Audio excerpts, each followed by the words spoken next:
Anisa academy channel में आप लोगों का बहुत बहुत स्वागत है। आज हम हिंदी टीजीटी,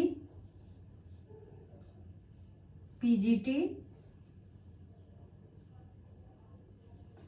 या इसी लेवल के जो होते हैं अन्य एग्जाम, उसको हम देखेंगे। जितने सारे हिंदी के टॉपिक आएंगे इसके तहत हम कवर करेंगे। बेसिकली हम दो एग्जाम को फोकस करते हुए जितने सारे चैप्टर हैं इसको फोकस करते हुए आज से एक नई रणनीति के साथ हम इसको आगे बढ़ाएंगे।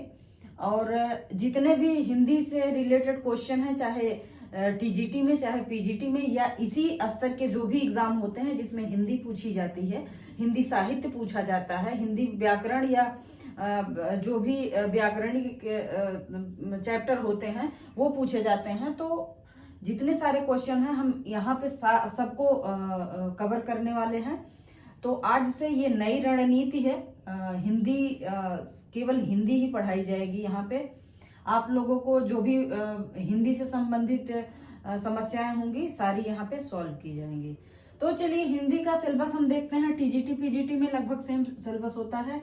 यहाँ पे कुछ हम कॉमन डिटेल में सिलेबस लिए हैं। जो टॉपिक है हमारा, इसके तहत जितने भी टॉपिक आएंगे सबको कवर कर लिया जाएगा। इतने चैप्टर हैं, इसको हम स्टेप बाय स्टेप एक एक क्लास में पूरा कवर करते हुए चलेंगे। सारे फैक्ट आपको यहाँ पे मिल जाएंगे, कोई भी फैक्ट नहीं छूटेगा जो कि एग्जाम में क्वेश्चन बनते हैं।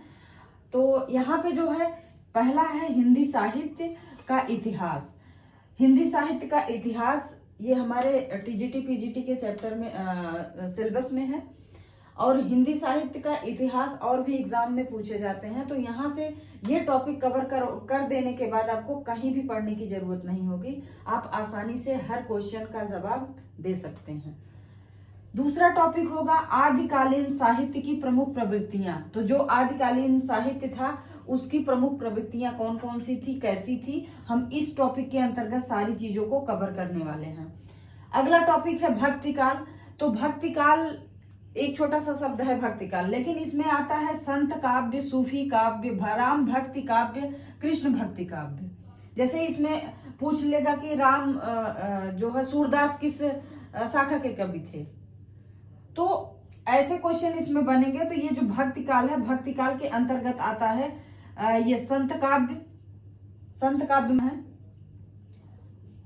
ये संत काव्य हो गया। और ये सूफी काव्य, ये राम भक्ति काव्य। इसमें राम भक्ति से संबंधित जितनी सारी रचनाएं की गई हैं, जिस लेखक के द्वारा की गई हैं, सारा इसमें कवर होगा। फिर कृष्ण भक्ति काव्य, इसके बारे में भी डिटेल यहाँ पे बताया जाएगा। आगे टॉपिक है रीतिकाल।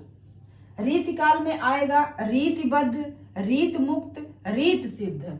जो रीतिकाल में होगा उसमें 3 टॉपिक हैं, रीतबद्ध, रीत मुक्त और रीत सिद्ध। इसमें हमेशा क्वेश्चन ऐसे पूछते हैं कि जैसे किसी का नाम दे देगा और पूछेगा कि ये किस काल के कवि हैं। तो यहाँ पे रीतिकाल होगा, लेकिन रीतकाल के अंतर्गत जब डिटेल में जाके पूछता है तो वहां पे रीतिबद्ध के कवि हैं या रीत मुक्त के हैं या फिर रीत सिद्ध के हैं। तो यहाँ पे इस टॉपिक को पढ़ाते समय हम क्लियर कराएंगे कि रीतबद्ध क्यों कहा जाता है, रीत मुक्त क्यों कहा जाता है और रीत सिद्ध को रीत सिद्ध क्यों कहा जाता है, इसकी क्या विशेषताएं हैं, तीनों में क्या अंतर होता है। आगे टॉपिक है आधुनिक काल। आधुनिक काल में आएंगे भारतेंदु युग। इसमें जो आएगा आधुनिक काल में, जहां आधुनिक काल जब शुरू होगा तो इसमें बहुत सारे काल आएंगे। तो जैसे भारतेंदु युग, द्विवेदी युग, छायावाद, प्रगतिवाद, प्रयोगवाद और नई कविता। तो बेसिकली हमको 6 टॉपिक इसमें पढ़ने होंगे आधुनिक काल में, जिसमें होगा भारतेंदु युग, द्विवेदी युग, छायावाद, प्रगतिवाद, प्रयोगवाद और नई कविता। नई कविता में आधुनिक में लास्ट में है वो जो नई कविता के अंतर्गत आता है, बहुत सारी रचनाएं की गई हैं, तो वो नई कविता कहलाता है। आगे टॉपिक है हिंदी गद्य साहित्य का इतिहास। यहां तक तो हमारा पद्य साहित्य हो गया। बेसिकली साहित्य इसमें तो गद्य पद्य दोनों को बताया जाएगा, लेकिन यहाँ से जो है प्रवृत्तियां चेंज हुई हैं। उसके बाद यहाँ पे जो गद्य साहित्य स्टार्ट हो रहा है, तो यहाँ पे हो जाएगा गद्य साहित्य का इतिहास पूरा बताया जाएगा, कब से स्टार्ट हुई है गद्य साहित्य की शुरुआत कब से हुई है, गद्य साहित्य में हमको क्या क्या पढ़ने हैं ये ध्यान रखना है। तो गद्य साहित्य में आ जाएगा निबंध, गद्य साहित्य में पहला होगा निबंध, फिर है नाटक, एकांकी, कहानी, उपन्यास, जीवनी, आत्मकथा, ये आत्मकथा, संस्मरण, रेखाचित्र, रिपोर्टाज, इंटरव्यू, यात्रा वृत्त, गद्य काव्य एवं व्यंग, गद्य काव्य एवं व्यंग।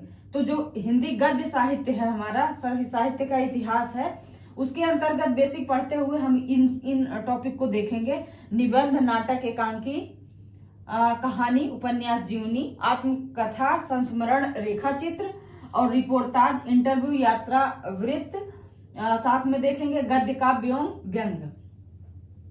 आगे जो टॉपिक है रचना एवं रचनाकार, जब हम ये गद्य पद्य दोनों को देख लेंगे तो कंबाइंड रूप से हम यहाँ पे संयुक्त रूप से देखेंगे कि जो मोस्ट इंपॉर्टेंट है, जो हमेशा पूछा जाता है एग्जाम में कि रचना और रचनाकार, उसके रचनाकार, तो सारा मिक्स करके यहाँ पे हम देखने वाले हैं। आगे जो होगा काव्य शास्त्र, एक टॉपिक है काव्य शास्त्र, इसमें काव्य शास्त्र के बारे में डिटेल से बताया जाएगा। फिर आ जाएगा व्याकरण, व्याकरण का पोर्शन देखेंगे, व्याकरण में देखेंगे रस, छंद, अलंकार, भाषा विज्ञान, और भाषा विज्ञान के अंतर्गत जो आती हैं बोलियां वगैरह वो सब होंगी। तो यहाँ तक हो गया। फिर आगे एक टॉपिक है संस्कृत साहित्य, तो संस्कृत जैसे कि ये कालिदास की जो रचनाएं हैं ये संस्कृत साहित्य के अंतर्गत आएंगी। तो वहां पे जैसे कि तार्जुनियम और इसी तरह से बहुत सारी रचनाएं हैं जो हमेशा हिंदी के साथ में पूछा जाता है, जो मोस्ट इंपॉर्टेंट रचनाएं संस्कृत की हैं। तो वहां पे हम संस्कृत साहित्य को भी संक्षेप में देखते हुए उसकी जितनी भी रचनाएं हैं उसको देखेंगे। तो आज से हम आज इस सिलेबस को डिस्कस किए हैं और इस पे हम डिटेल से कार्य करेंगे। आने वाला जो भी वीडियो होगा हम स्टार्टिंग से शुरू करेंगे और लास्ट तक हम लेके इसको चलने वाले हैं। ये बेसिकली टीजीटी पीजीटी के लिए होगा, जिसमें जिसका सब्जेक्ट हिंदी होगा, हिंदी के लिए ये सारी चीजें होंगी। सारे टॉपिक को हम डिटेल में समझाएंगे, उसके बाद उससे संबंधित जितने सारे क्वेश्चन बनने वाले हैं, एक भी क्वेश्चन हम प्रैक्टिस में नहीं छोड़ेंगे, सारे क्वेश्चन को लेते हुए यहाँ पे चलने वाले हैं। तो ये कुछ हमें आज स्ट्रेटजी थी जो टीजीटी पीजीटी के लिए हम बनाए हैं, इस पे हम आगे कार्य करने वाले हैं। हमें उम्मीद है आप लोगों को पसंद आया होगा और इस पे हम कार्य करेंगे। जो भी जिसका भी सब्जेक्ट हिंदी हो तो आप जुड़ सकते हैं, अपनी तैयारी को धार दे सकते हैं और आगे जो आएगा एग्जाम उसमें आप बेहतर अपना प्रदर्शन कर सकते हैं। तो ये बेसिक टॉपिक हैं जो कि सारे क्वेश्चन यहीं से बनेंगे। इसमें और कुछ होते हैं जैसे गद्यांश, पद्यांश, पत्र, पत्रिकाएं, ये सब आ जाएंगे इसके अंतर्गत। यहाँ पे हम देख लेंगे पढ़ाते वक्त यहाँ पे। तो चलिए इतना ही रहा, बहुत बहुत धन्यवाद। अगर पसंद आया हो वीडियो तो वीडियो को लाइक, चैनल को सब्सक्राइब, कमेंट करना ना भूलें। जिद है तो जीतेंगे और कभी भी निराश नहीं होना है। अपने तैयारी को धार दीजिए, अपनी कमियों को ढूंढिए और कमियों में सुधार लाइए। जीवन में कभी भी संभावनाएं खत्म नहीं होती हैं। एक दरवाजे बंद होते हैं तो कई दरवाजे खुलते हैं, आप पहचानिए उसको। आप अपने दरवाजों को मत बंद करिए, अपनी समझ की स्थिति को और बेहतर बनाते हुए आगे बढ़ने का प्रयास कीजिए। तो जुड़े रहिए हमारे साथ और हम आपको लेके चलेंगे एक नई दिशा में, जो कि आपको सिलेक्शन 100% दिलाने वाला है। बहुत बहुत धन्यवाद।